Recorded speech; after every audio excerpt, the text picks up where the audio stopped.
continue the conversation at dannymorel.com/awakenu.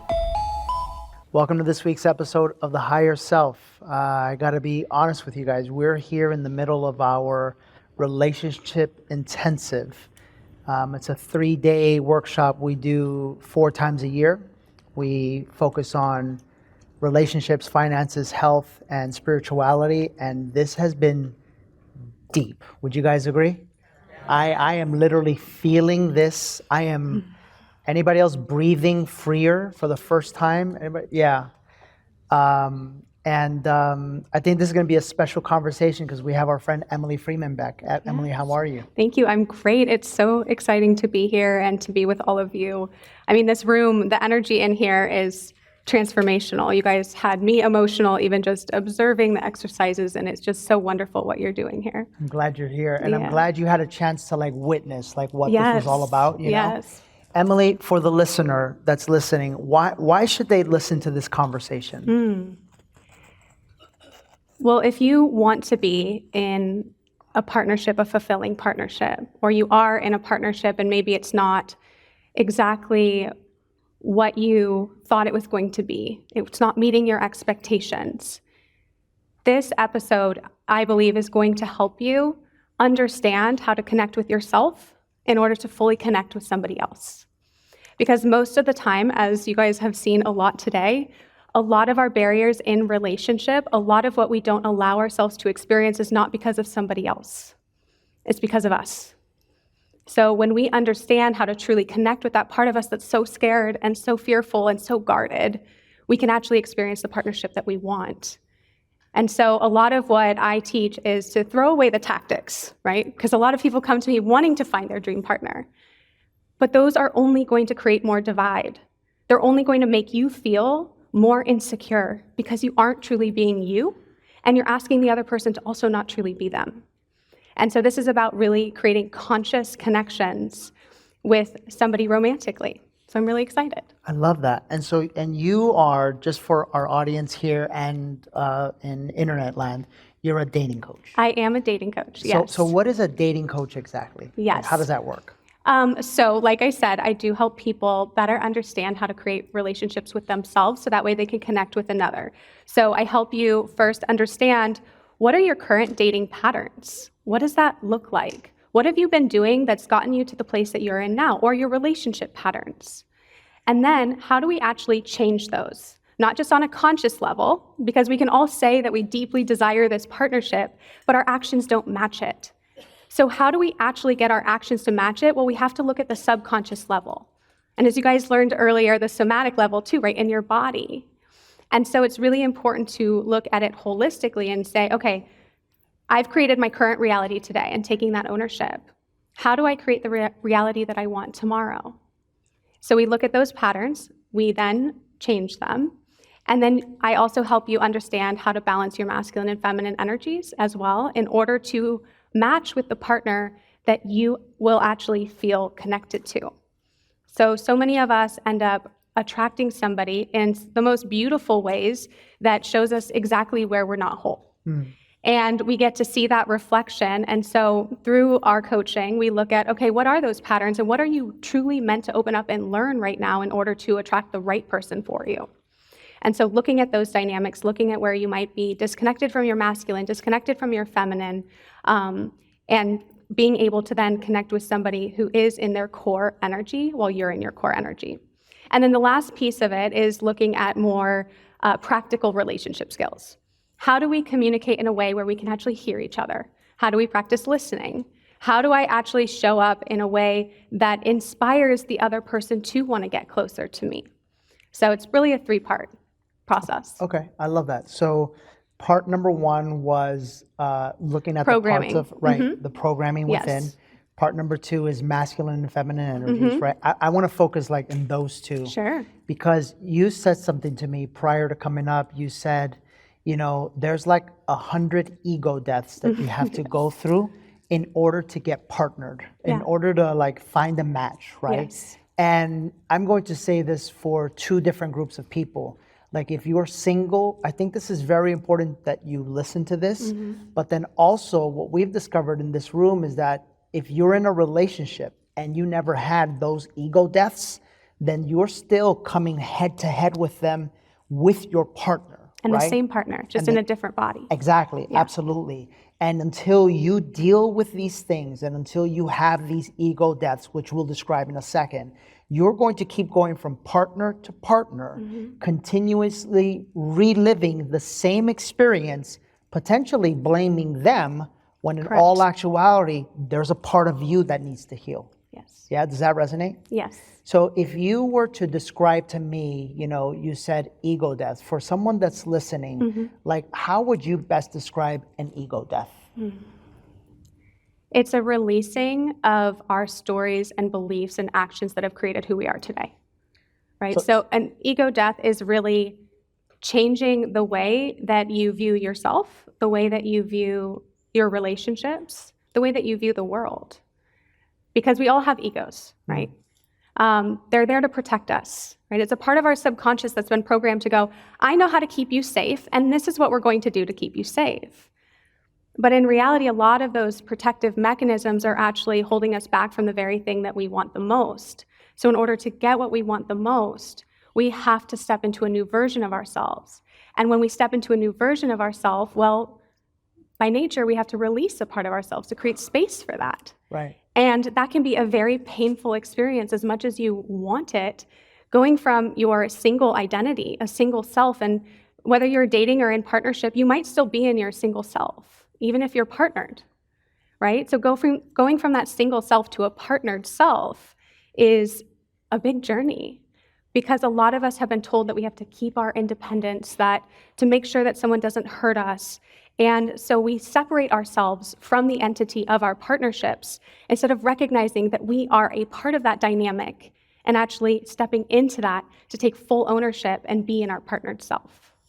Emily, as you say that, through the work that I've gone through and through the work that we help people experience, I can see that saying that is probably like one of the scariest things for a human being to do. Yep. Because we say we want to be in relationship, we say we want to find the one, but we don't realize happens is that when we are in that relationship, when we are finally partnered, right, is that partnership was drawn into our life to help us look at the parts of ourselves, Yes. and to make it more granular and more real, to look at the way that we think, the way that we feel, the way that we are, and that relationship is a space for us to work through some of that stuff, if you choose to. Yes. Like, you gotta choose it, Yes. right?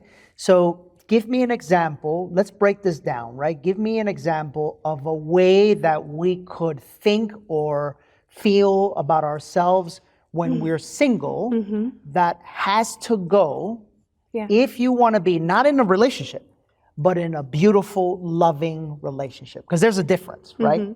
Yes. Well, give me an example of one. I'm trying to choose between one right now. Okay.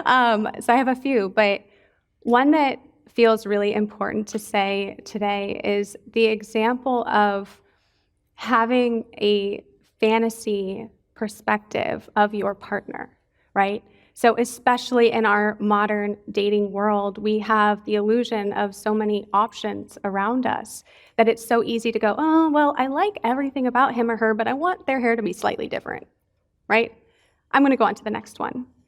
And so our single self has created this real idealistic person. And it's not to say to not have standards. Absolutely, you should have standards. Absolutely, you should have boundaries. Absolutely, you should be advocating for yourself and making sure that your partner is going to be compatible with you for the long run. But at the same time, we can create such an image that we're so rigid in around who our partner should be that we don't actually let somebody in. And it's used to protect ourselves. So as soon as someone gets that much closer, we can find something wrong with them and we push them away. It's interesting you say that, because I remember a pivotal moment when I was like coming closer into partnership with Jen. And I always thought that like my partner was going to be like Latin American, like Hispanic, right? And I remember there was a point where my soul felt, this is her. This is her. This is the one you've been searching for your whole life. But she's not Latina. So like this doesn't fit in the image that I had, right? Sure. And in the list, in the checkbox, in the whole Yes. thing. And I heard God say, but you're not gonna not be with someone just because of where they were born. Like, are you? And I thought, no, that doesn't make sense. And then one of the things that I had to go through was I was so judgmental and so critical, and my list had to be perfectly met, that 3 months into the relationship, she flipped it on me. She flipped it on me and she was like, I don't know. I know I check all of your boxes. I don't know if you check all of mine. And I had never felt a pain. True story, guys. I had never felt my heart be broken so much because I couldn't hold on. I had to let go. I had to say, well, go out there and go do what you gotta go do and go date and go whatever. And my ego immediately, like I think I set up 6 dates in like 6 minutes. Hey, what are you doing? Hey, what are you doing? Hey, what are you doing? But then all of them I canceled because I was like, but I don't want them. I want her, you know? And to have that list like used against me, it was like a lesson, like, okay, chill out with the stuff. Like have your standards, but don't be so damn critical when it comes to these imaginary lists. It was part of my ego that had to die. Yes. Yeah, does that make sense? Absolutely. Yeah. And what I take my clients through is actually a vision of partnership. So of course we look at the values and the qualities and the traits that you want in a partner, but at the end of the day, how do you really feel with him or her, right? How do you feel? And I heard you guys talking about that earlier today, right? Oh, I felt safe, I felt seen, I felt heard. That's what's really going to cultivate that fulfilling partnership that allows you to do what you're meant to do in this world and not be held back by criticism and perceptions and criticism of self, Yeah. right?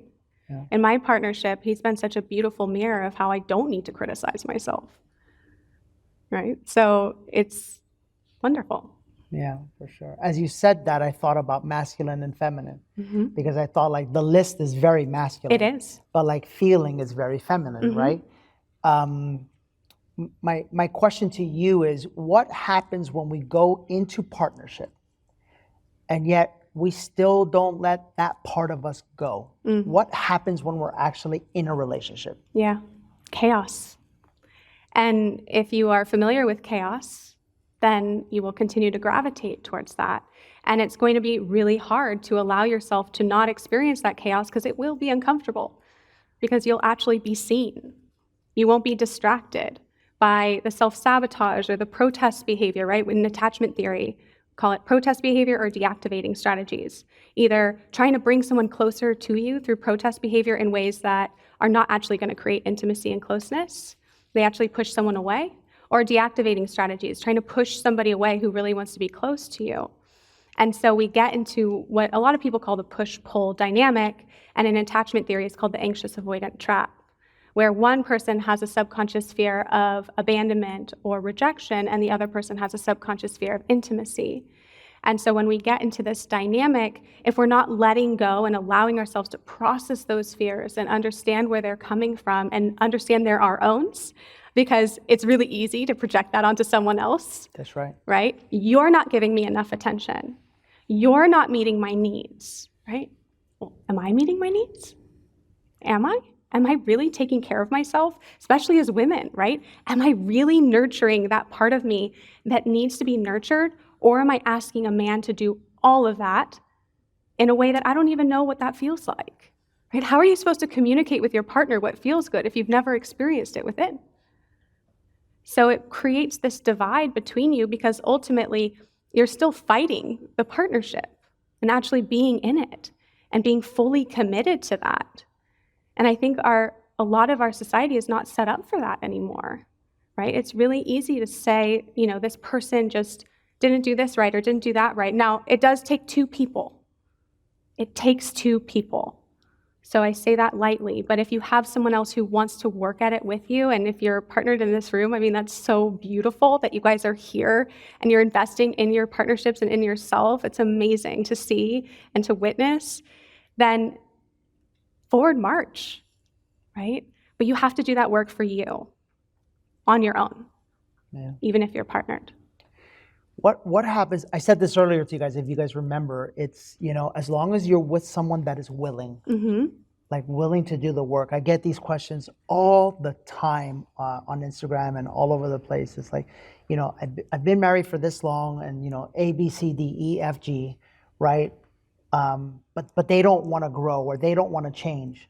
My immediate thought is what I've learned is, number one, like until you hear the other side of the story, you have no idea what's actually going on in that relationship. Sure. Because it's very easy to create the story that they don't want to change, right?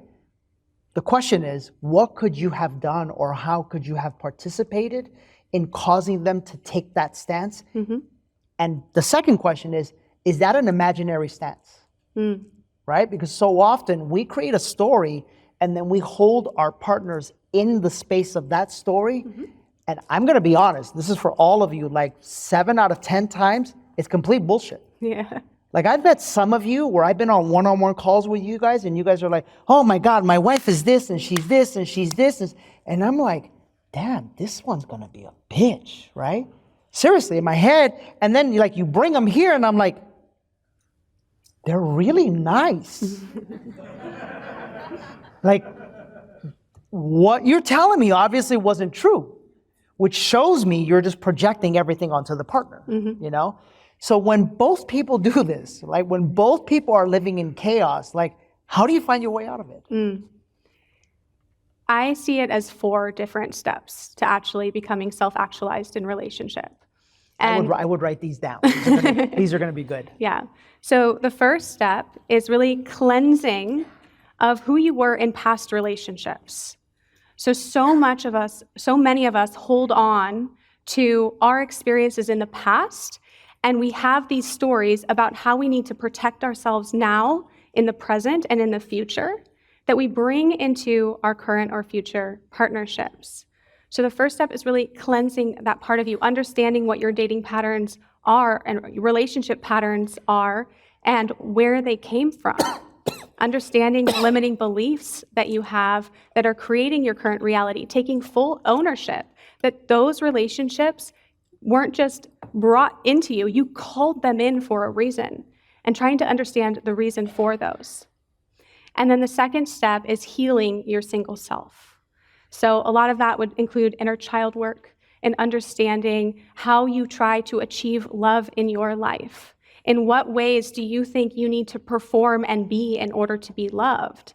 And starting to heal those parts of yourself who look for that validation outside of yourself instead of truly understanding how to find that within so you can find someone else who also has that within. And then the third step is to actually release that single self. That's a big one. It's a big one. I actually wrote a goodbye letter to my single self about 9 months before I met Mike. And it's so interesting because so many of us have been looking for partnership for so long, and we get into those partnerships and then we start idealizing our single life. Oh, I have a story for you. Oh my God. Right? We're like, oh my gosh, if I could just be and I do whatever I want and here I am and it's so much easier. And it's not necessarily true, but a lot of us get so afraid of truly releasing our single self and releasing that identity because we've built a bond with that single self. We've been through a lot together.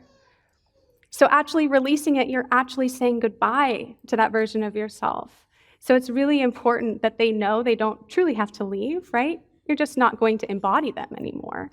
Can I share something? Yeah, please. It's so interesting you bring that up because I shared with them earlier that when I felt Jen and I like really coming closer and like this was going to be real and we were going to get married, my ego flared up and I was like, well, what about all the other women?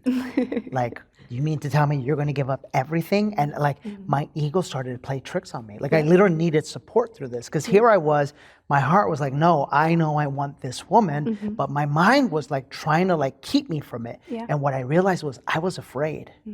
I was afraid because in previous relationships, you know, even in my previous marriage, I knew I wasn't in love. I knew there wasn't love. So it was safe. It was safe to just like deflect and like fight and just, and like live in the chaos. Yeah. But this was real for me. This was like, this was like love, you know? And love was very alien for me. So I caught my ego trying to find ways to keep myself from the very thing that I wanted. And I had to let that part die. Yeah. You know, I literally did. I'm curious, how many of you have a fear of your partner holding you back or keeping you from living to your fullest? Yeah, or slowing you down? Yeah. This would be a big one that we place on somebody else. When in reality, we're afraid we're going to slow us down, right? Or we're not going to be able to do what it is that we desire, make the impact that we want, or be happy. I remember there was one time when I was single, and I was always in back-to-back relationships. And finally, for the first time in my adult life, in my late-ish 20s, I found myself single. And of course, I went right back into the dating world. So excited and eager, and oh my gosh, there's dating apps now, and look at all these men at my fingertips, and I'm gonna find the one. It's gonna be so easy, because I've gotten into relationships so easily. And the universe was like, funny. We're not gonna let that one happen again, okay? Like, you're actually gonna go through this process. And I remember being in bed and feeling the angst as if I was in a relationship with somebody who had let me down, but nobody was there. And it was the first moment that I realized, oh, that's my chaos. That's not someone else's chaos. That's my own chaos. So what's going on here? And I didn't find out that moment. I ended up doing a lot of my own internal work and studies, and that's how we are here today, and through my coach. But I recognized that in the moment that I had the same feeling that I thought was a feeling of someone not being right for me or doing wrong to me, but I was the only one there. There was nobody to point to. No. Wow. Yeah. So, I think it's really important that we understand what our fears and our stories are about relationship, because when that single self comes to the forefront, right, we don't notice that we're subconsciously staying in that. It comes out as making up these stories, as finding a reason to not date, as finding a reason to not try to work through something, finding a reason to allow ourselves to just stay in our same patterns. We'll rationalize it until the cows come home, for lack of Until the better. day we die. Yeah. Yeah. Yes. And so it takes a conscious effort to go, okay, this is going to be uncomfortable, but I can do hard things, and I'm worth it. So I'm going to allow myself to release this version of me so I can step into something even greater. And that's a huge part of it. You have to give the subconscious, you have to give the ego something else to hold onto. Otherwise, if it doesn't know where it's going to go right back into where it was. So really important to have that vision, to feed it an understanding of what's on the other side. What does that partnership look like? What are you going to gain? Not what are you going to lose? I love that. It's impossible for you to have a successful relationship with another human being or a partner if you don't have a successful relationship with yourself. And what we as human beings don't realize is that we are deeply disconnected. We're disconnected from Mother Earth, we're disconnected from peace, we're disconnected from love.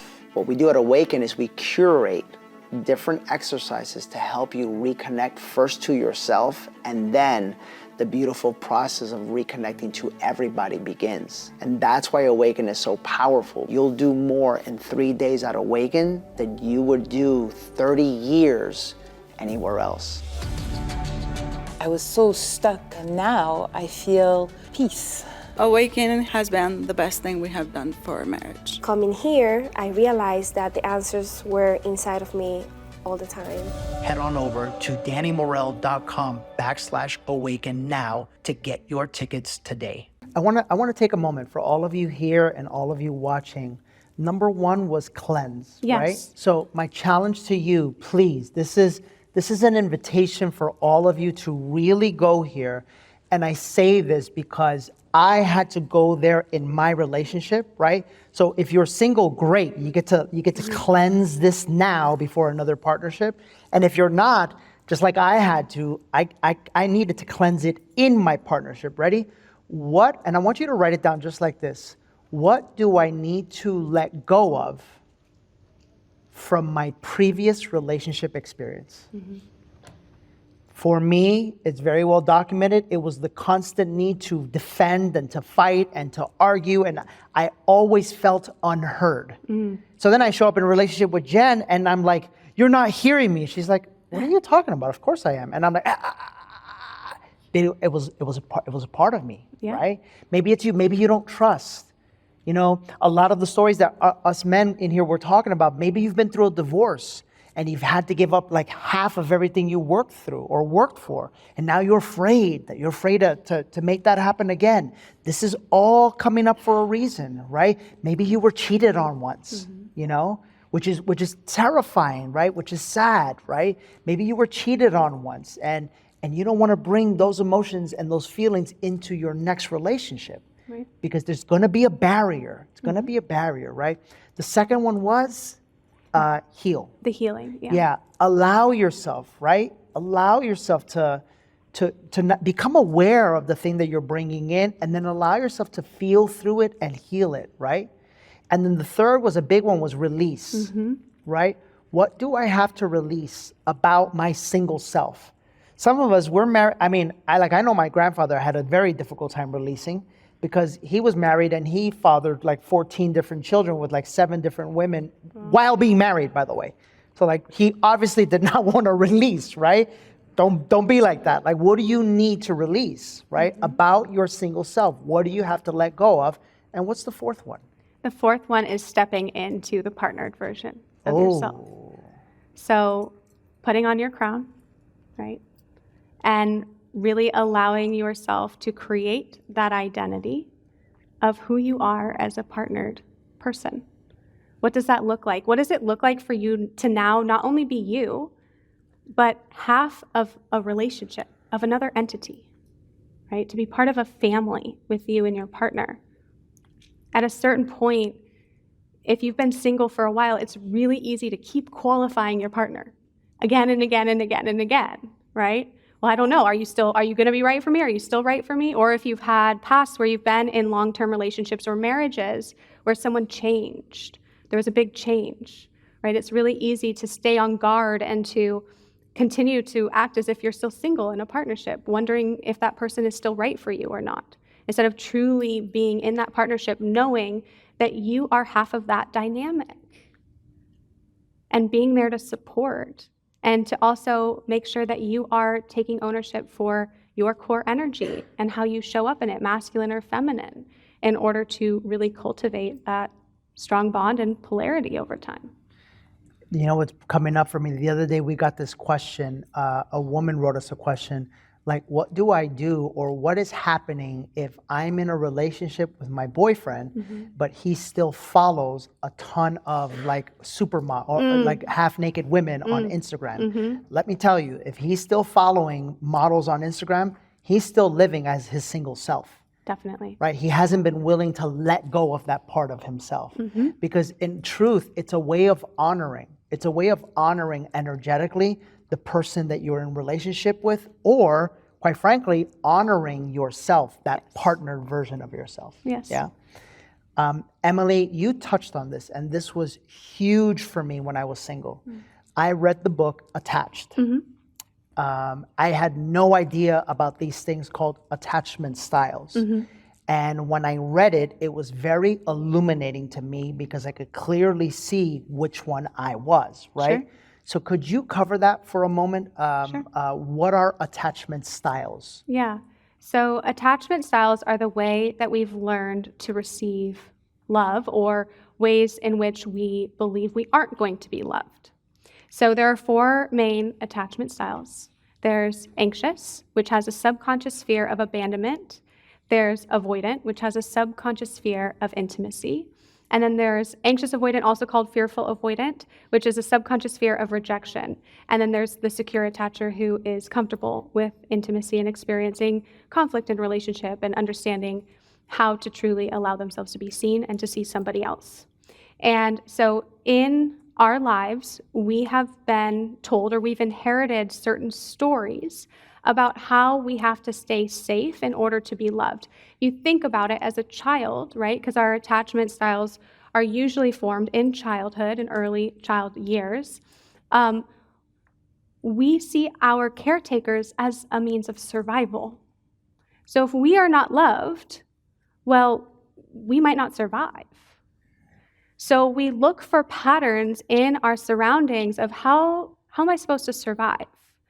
And we internalize these stories, and they come with us throughout our entire lives, and then we relive them again and again in our partnerships, which actually solidifies them in our mind. So we all have what's called confirmation bias. So confirmation bias is we think it, our ego is like, that's truth, I know it, I believe it. Anything else that I see out there that's otherwise, I'm going to clamp down even harder on this belief, right?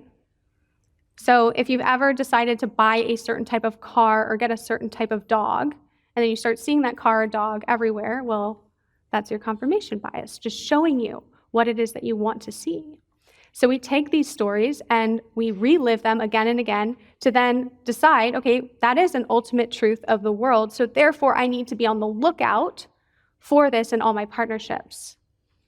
And so when you have more anxious tendencies, you're always going to be on the lookout for someone who might leave you. Why might they leave you? You may leave a date or leave a conversation with your partner feeling really uneasy, wondering if you said or did the right thing or the wrong thing. Are they going to leave me now? Am I still lovable? Needing a lot of that affirmation.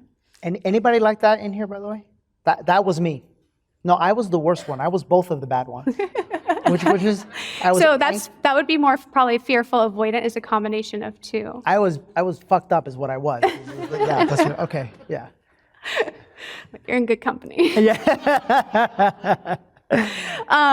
So avoidance then is someone who has a fear of losing their freedom or their autonomy in partnership. So they're always on the lookout for how someone is going to take away their freedom. They're going to be enmeshed or engulfed with that person. So they're constantly finding ways to detach from the relationship, which puts their partner on guard because likely they've attracted someone who has more anxious tendencies because we are mirrors. And what happens, that person becomes more insecure. So they start trying to get more closeness. They start asking for more intimacy. So then the person who has avoidant tendencies is like, I'm not going to be able to meet their needs. This is not going to work. I'm going to let him or her down. I might as well get out now, but oh my gosh, I already am here. So now I'm obligated to this relationship, and now my freedom's completely gone. What do I do? And they shut down, and they ultimately allow the relationship to lose all intimacy. Anybody been there? Anybody? This is resonating with anybody, yes? So we're not all crazy, right? You see, this is just called being a human being. Yes. Yeah. No, reading the book Attached was the moment that made all of my illogical dating decisions and actions make so much logical sense, right? Like, oh, I'm not crazy. I'm just have insecure attachment tendencies. Yeah. And I like to call them tendencies because sometimes our partners and where we are can, our attachment tendencies can be a little bit more fluid, right? Where we might feel anxious with one partner, feel more avoidant with another partner, depending on what subconscious sphere is being activated. Because if you have anxious attachment tendencies, well, you have a more prominent fear of abandonment. But if that fear is not being activated, it's not being triggered, well, guess what comes up? A fear of intimacy, right? Damn, you're literally like reading me right now. My God. Yeah. Yeah. And then the third insecure attachment style is the fearful avoidant, also called anxious avoidant. And that is someone with a subconscious fear of rejection. So in the beginning, they can actually appear more anxious and want a lot of closeness. Relationships can start off really intense and hot and heavy, and all insecure attachment styles, by the way. And as soon as they get into the partnership, though, and they start to feel like they're being seen, they will look for all signs of rejection, right? So this is the pivotal difference between someone who has more avoidant tendencies and someone who has more fearful avoidant tendencies is where is the pain? Is it in the fear of rejection or the fear of intimacy? So they're going to be looking for any signs of rejection. So something as little as the partner kind of like moving away from them on the couch can send off alarms. So another way to look at this is someone with anxious tendencies has more of a negative view of self. Someone with avoidant tendencies has a negative view of others. And someone with fearful avoidant tendencies has a negative view of themselves and of others. Let's talk about chaos. Yeah. Yeah, it's painful. Yeah. It all is, because in the end of the day, we're trying to find love, but what we're doing is actually recreating those stories, which is why it's so pivotal to make a conscious, concerted effort to change them. Because even when you understand it, you might still go back to those patterns. And then it feels really safe to stay in it. And especially, I've noticed if you have more avoidant tendencies, it's also very safe to stay single. So you feel pretty good single. Yeah. Yeah. And what is secure? Secure is somebody who is able to give and receive intimacy. So they are secure with themselves, they're secure in the relationship, and they're able to have a harmonious relationship pretty easily. I'm that now, by the way. Amazing. Yeah. Right. But in honest truth, as you were saying that, and this is like when you really open your heart to relationship, I can legitimately say this with every fiber of my being, I wouldn't be that without Jen. Because Jen provided the space for me to heal all those parts of me. Beautiful. Like there was nothing left to like worry about or run from or avoid. It was like we just kept going into it, and then finally it's like, you can live, you can love. It's really beautiful. That is beautiful. Yeah. I love that. Is this helpful? Yeah. How many of you guys are is this like seeing like, oh my God, this is me, right? This is me. Yeah. How many of you guys maybe see something that you definitely need to work on, you know, whether single or in relationship, like, right? This is really big, really big. We had a deep workshop today on masculine and feminine energy, right? Talk to me about masculine and feminine energy in relationships, and what does it look like when it's balanced and out of balance? So I don't want to be too repetitive for this audience, but for the sake of the podcast. On the podcast, yeah. Yes. Yeah. So the masculine is our logical, analytical part of ourselves. So prefacing that we all have the masculine and feminine within us, right? It's not related to gender. It's sacred energies that are called masculine and feminine. And so the masculine energy is the analytical, it's a logical, doing, assertive, confident energy that we have within us. So I always say, think of the masculine as building and the feminine as creating, right? So the masculine builds. It creates a plan, it goes after it, it takes the steps. It's very logical and analytical in that sense. And then the feminine is the nurturing, the receiving, the creation, right? Feminine energy is very creative. It's playful and nurturing. There's a lightness to it. It's magnetic. And when the two are in synergy, well, then you have harmony in a relationship. Something that came up in one of my groups, we were talking about faith. And I said, I see faith as the perfect combination of the masculine and the feminine. Because in order to have faith, you have to have direction, know where you're going. That's a masculine. And you also have to be in full surrender. Wow. Which is the feminine. So when you have faith in your relationship, you have a harmony of the masculine and the feminine, of having confidence in knowing where you're going and having that structure, and then the full surrender to be able to receive it as it comes. And so I see that dance in partnership too, where when it's balanced, you're able to come together and create something amazing that you wouldn't necessarily be able to create on your own. And when it's imbalanced, well, you either have two bulls rearing their heads together, right, or rams, or you have two people who are not able to create any structure, right? There's a different sort of chaos that's happening that has no ability to hold space for both people to be in their full selves. And there's, in both cases, a lack of polarity, but especially if there's two people who are in their feminine. And we should caveat that wounded feminine energy. Right. Yeah. So if we look at wounded energy, to break it down, wounded masculine energy is dominant, controlling, right? It's aggressive versus assertive. So I always like to say the difference between being aggressive and assertive is energetically allowing her to say no. So if somebody says, if, let's say we're on a date, or you're going on a date, and you say, okay, I'll pick you up at 7 on Saturday and we'll go to X, Y, and Z restaurant. Well, energetically, if you're holding the space for her to say, oh, actually 7 doesn't really work for me, well, now you're being assertive.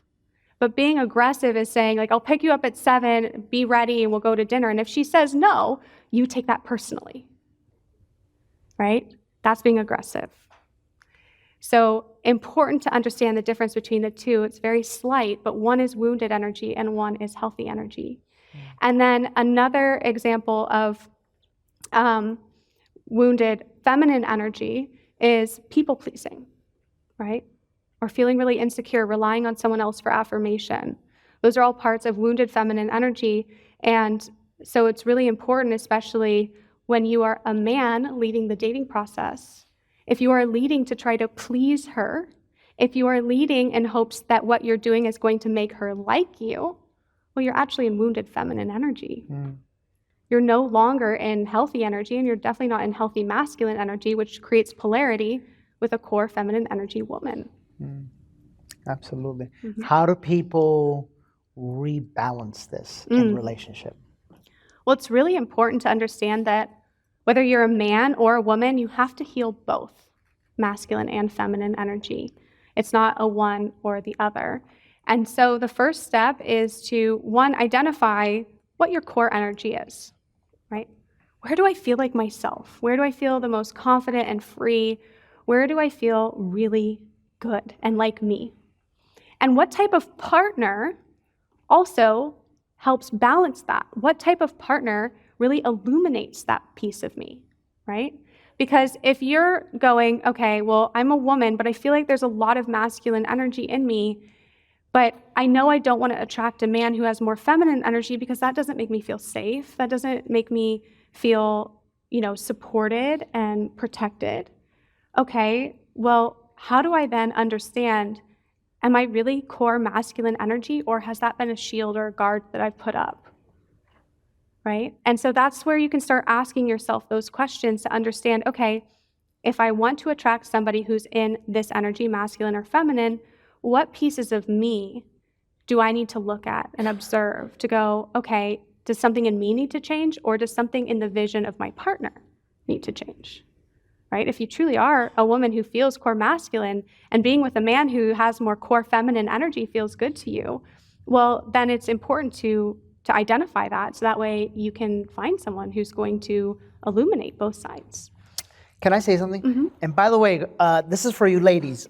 Often there's a lot of wonderful men out there who can provide, who make great money, who have great businesses, but their core is very heart-centered. It's very feminine, right?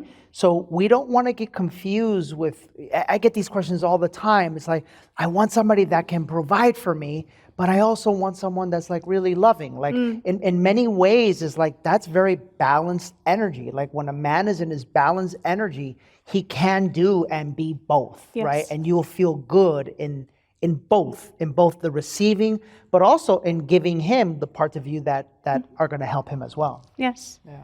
I always like to use rock stars as an example of that. I mean, not necessarily, we don't know if it's healthy, like what it's like behind the scenes, but when you see them on stage, right? There's such a dichotomy of this masculine and feminine when you're looking at a male rock star, right? He's creative, he's up there, he's dancing, he's releasing, he's in tights. Creativity, he's in tights. and at the same time, he is deeply masculine in his mission and purpose of being up there, of moving people, of performing, right? So I love that reminder to everybody that it's important for all of us to be balanced in both so we can access both. If I couldn't access my masculine energy, it'd be really hard for me to be up here right now. Yeah. Right? And as you were saying that, it was like, as a man, I thought, like, I think there's times where the core of me is here because of like the work that I do. Yeah. And then my masculine, no, you can't be there. No, because that's like for women or stuff like that. Yeah. But but in all honesty, like that's where I live most of my life. Most of what I do, it's like I'm really good at envisioning what I want and like planning it out and making it happen and delegating. But then, like this is what like when we're all crying and hugging and we're healing and we're throwing up and shit and like our lives are changing. Yes, that's that's what makes me tick. Yeah. It's this, That's beautiful. Yeah. But I would ask you, was that always your nature? Did it always feel like you could Yep. access your heart? No. Right. My heart was the thing that was the most blocked. Like I would I would avoid, I would create circumstances, I would blame, I would create situations, I would look for exits, I would do absolutely anything in my power to avoid my heart. And that's why the work that we do is so important, because I think there's a lot of men out there like me. I think there's a lot of men out there that have been told that returning to their heart is the worst thing that they can do. And I'm here to tell men, on the contrary, it's the most not only important, but beautiful, most honorful thing that you can do for yourself and for your family. Right. I But really how believe that. scary for someone who's built a life around control to surrender, That was me. right? So, and to go back to what you were saying around it not being how you were before, but going through this transformation in order to access your heart, that's exactly what I'm talking about when I say we need to heal both. Yeah. Right, and there's a lot of messages out there, for men and women to be a certain way, but especially men in the dating process to not show your emotions, to be strong, to be the protector. Like if you show something, a woman's going to leave. And what happens is when you have those beliefs in your head, well, you keep attracting women who do that. And on the flip side of that, like what came easy to me, like the money, the leadership, all of that side, I realized that it was from a toxic energy. It was from a toxic need. It was like from a not good place. So I had to like heal that part. Yes. But then for the men who are more naturally in their feminine, right? You get to then like rise up into your masculine. So maybe the invitation is, maybe it's scary for you to think of a world where you don't split the bill, where you are responsible for all of it, right? Like go into that. Why? Why does that make you uncomfortable? Why does that make you uneasy? What's the story that you've created? And that's where our beautiful sisters get to be a wonderful gift for us. Yes. Because if we could learn to honor that and hold space and like just accept that responsibility, it does something for us. It changes our lives, Same on the flip side with the women. Women to receive, right? From women to It can be receive. really scary Yeah. to receive, to allow yourself to be in that surrender with your partner and in partnership and with yourself, especially if you have been hurt by the masculine, whether it be a caretaker or an ex, a past relationship. It's really easy to then decide, well, I'm going to do it better and I'm going to protect myself. And it's not to say to not have ambition or dreams. I'm sitting up here having a ton of them and running a company, but it's really important to also be in balance, like you're saying, around you finding that heart space. A lot of women need to find that heart space too, because our society is very much set up to honor more of the masculine, sometimes even wounded masculine, the competitiveness. And so it's really important for all of us to come back to our heart space in order to connect that way. Yeah. I get a lot of men who ask me, well, like, how do I flirt with a woman? And there's two pieces to this. The first is she needs to feel safe enough to be in her feminine, because when a woman is in her feminine, she actually leads that flirtation and playfulness because she's open. So she brings it out. And that's when you feel invited into it.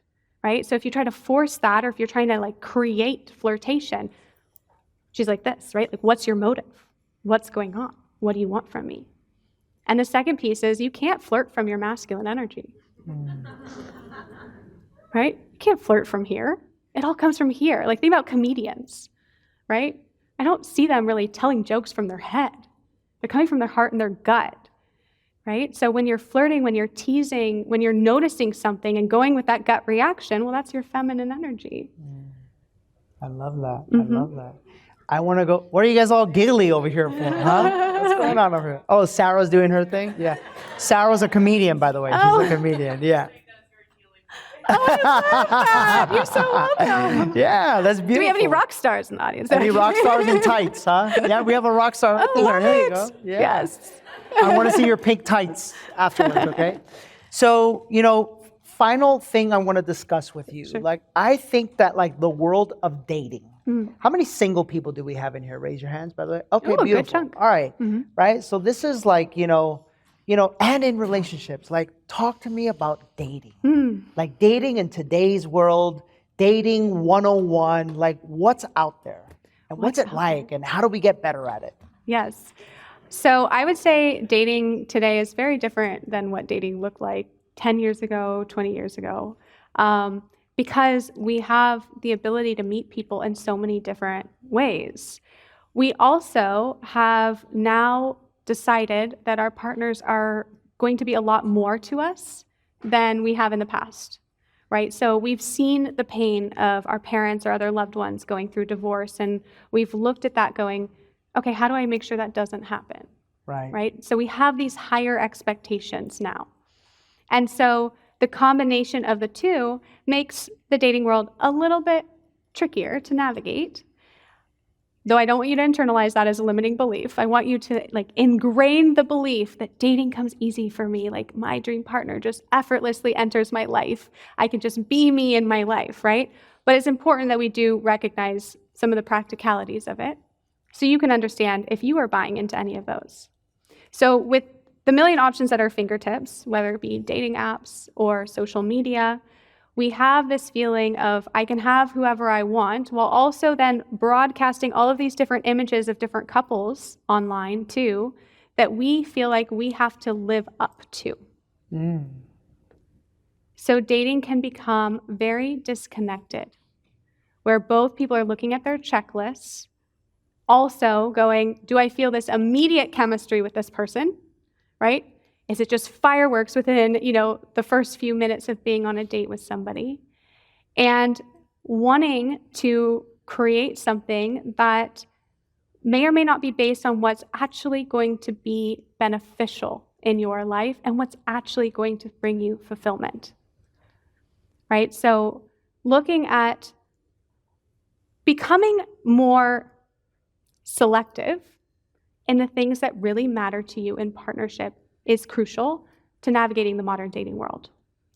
Because if you are looking at a million different pieces of a person, trying to mesh them all together to create this perfect person, because you are projecting your feelings of imperfection within you. And we see a lot of that in the dating world where I feel imperfect, therefore my partner has to be perfect because my partner is a reflection of me.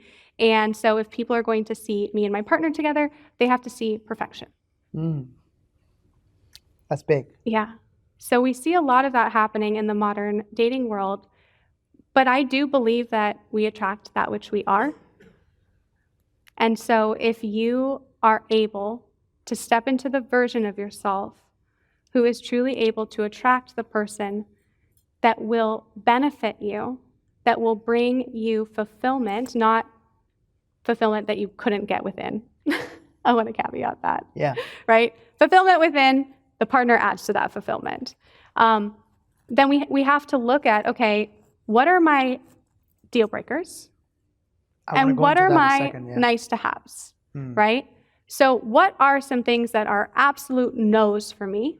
And what are some things that, okay, that'd be really nice if they have it, but if they have everything else, then I can potentially release that. I can live with it. Yeah, I can live with it. But not even live with it, but maybe that one nice to have came into your life so you learned how to accept that in another person. Yes. Because you don't accept that within yourself. Yes. So staying open to the journey. I mean, dating is such a journey, right? When you look at every single date that you go on as an opportunity to experience more of you and experience more of yourself in partnership or getting to know someone, or just even the curiosity of who is this person and what character do they play in my life? Well, now you're no longer going on serial dates and feeling like, oh my gosh, how much longer is this going to take? You're living an amazing life. In the now. In the now. Yeah. And that attracts the person who also feels that way, right? So a lot of the times, people, when they're getting into the dating world, put a lot of pressure on themselves. They want the first date to be the one, right? That first date that they go on from, a dating app to be the one. And when they're not, well, now they've created a little story like, oh, maybe this isn't going to happen as easily as I thought. And what else do I need to do? And so a lot of people turn to tactics and understanding how to talk to somebody on a dating app, how to get them off the app, how to set up their profile, which are all things that I do with my clients. But they're not going to get you very far. They might get you a conversation, they might get you a date, but when those patterns pop back up, you're right back where you started. So yesterday, true story, I'm sitting at lunch and one of our beautiful inner circle members asked me this question, right? And I think it's a question that a lot of people struggle with. It's like having standards, but then also like being okay with certain things. So she goes to me, by the way, if you drive a Subaru Outback, I am not speaking negatively to you in any way, shape, or form. It is okay to drive one. This particular lady says, Danny, I was dating somebody and he drives a Subaru Outback. And in my head, I'm like, why the heck are you driving a Subaru Outback? I don't want to be with someone that's driving a Subaru Outback, right? Yes. And I go, you do understand it's okay if he does? Yes, but it's not for me, right? How do you find the balance? Yes. This is a real question. How do you find the balance between like that list of like must-have standards and the list of, well, it would be nice? How do you work through that? Well, does that make someone a good partner or not is the main question. So something that my fiance Mike and I like to practice is asking ourselves in our household, is this a roommate issue or is this a relationship issue? A roommate issue, like someone leaving the dishes in the sink, is not an indication of them being a good or bad partner. It's simply dishes in the sink. Same thing with a Subaru. What are you making? What are you making that Subaru mean about that person, right? Same with the dishes. He doesn't care about me. He doesn't care that like I want this house to be clean. So now he's just leaving the dishes in the sink. And oh my gosh, that means I'm not loved. And is this the right partnership, right? You could go down that spiral, and a lot of us do. Same with the Subaru. Okay, like maybe he's like doesn't like the restaurants I like, and maybe it's like, does he really value nice things? Or I don't know. Our Subarus are nice though, right? Yeah. They're like moderate. Yeah. I reserve my comments. Okay, we're not going to talk about Subarus. But you know, what stories are you making that Subaru mean about them? Sure. Right? And so we all have these little stories that we bring up into our minds. And really, just to go back to how we started our discussion, it's a defense mechanism. Gotcha. If that person was amazing, except he drove a Subaru, how scared could you potentially be of actually being in a relationship with someone? I'm like, these clips with the Subarus.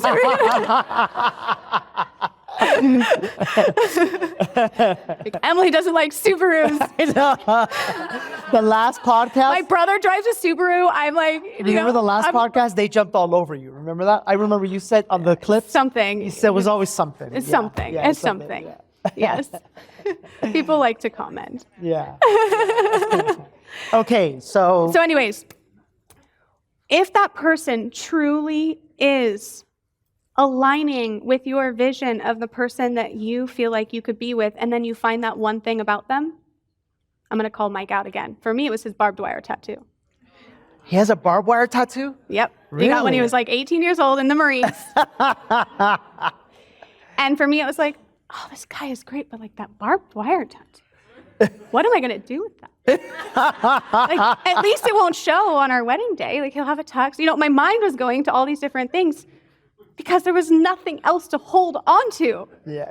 My single self was like, find a way out. Yeah. Go back to the serial dating. Go back to this idealistic idea of finding this person.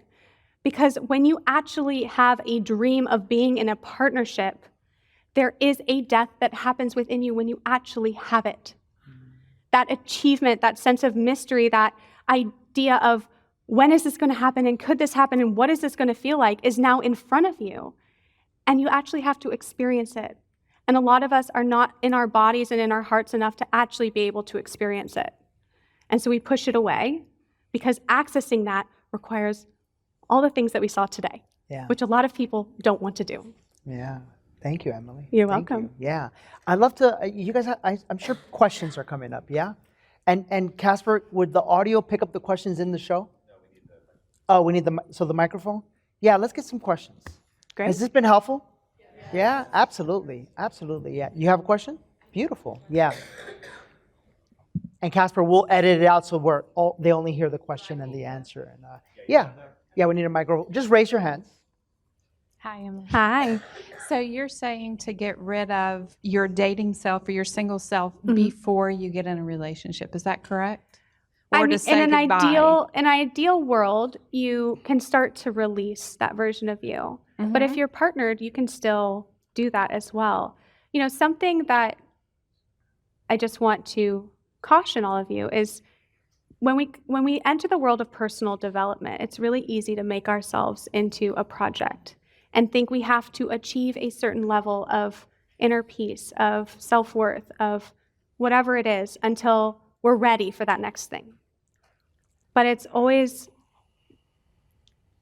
not always on your timeline that something's going to happen, right? And it's important to not use the excuse of not feeling like you're perfectly aligned with this person to not put yourself out there. So yes, I think all of this is a constant flux because as we enter each stage of intimacy in a relationship, there's going to be another evolution of who we are. Yeah. Right? Yeah. I'm just wondering if you should do that before, because I'm not in a relationship and there's a part of being single that I really enjoy. So I might. Then that might be the first step for you. Yeah, I know. That's an Yes. interesting way to look at that. Okay. Yeah. What I would suggest is also looking at your stories around enjoying your singleness, because if you've been in partnerships that didn't lift you up, right, that first step of healing from that can help you go into the next phases of healing the single self, releasing the single self so much easier. Because if you try to release the single self without first going back and going, why am I holding on to this single life? It's not going to land the same way in your subconscious or in your ego, and therefore it's going to be easier to go back. Yeah. Okay. Thank you. You're Thank you. welcome. Great question. Anybody else? Questions? Oh, you guys got it all figured out, huh? No questions? All right. Emily, thank you for being here. Thank you so much for having me. Yeah, thank you for being here. Yeah. How do people find out more about you? Yeah, so if you want to connect with me, you can connect with me mainly on Instagram is where I hang out, and it's Emily Freeman Coaching. I love it. Yeah. I love it. Give Emily some love, everybody. Thank you so much, Emily. Thank you. So good. Yes, thank you. That was wonderful. That was so good. Thank you. Yeah. Thank you. Hey, friends, this week we're going to do something new. You've been asking so many questions that we're going to start answering them on a weekly basis. So here's this week's question. Do I need to seek closure before moving on? I've been in a relationship for 6 months. After I opened my heart for the first time to someone over my divorce, everything was amazing at the beginning, and I slowly noticed a communication in our relationship, especially after his mom passed away. It's been a month now with no text, even when I try and reach out. Do I need to talk to him and seek closure for our relationship, or should I just move on without talking about what happened? It's interesting. What's coming up for me is that it's been a month since the individual reached out to you. And yet there's a part of you that wants to seek closure when closure is right in front of you. This man has closed the door to relationship with you. I think that it's time for you to accept that the door has been closed, right? And if closure is what you want, closure doesn't come from someone outside of you. Closure is not something that you seek.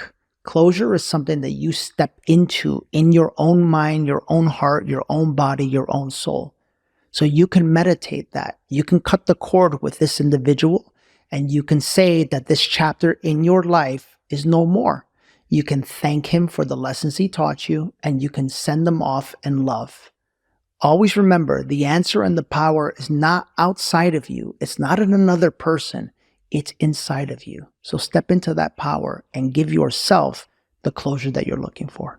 Thank you for your question. We're going to be doing this every single week. And yet, if you want your questions answered live, we do this every week on Thursday afternoons inside of Awaken You. So go to DannyMorel.com/AwakenYou. Sign up, and I'll see you inside.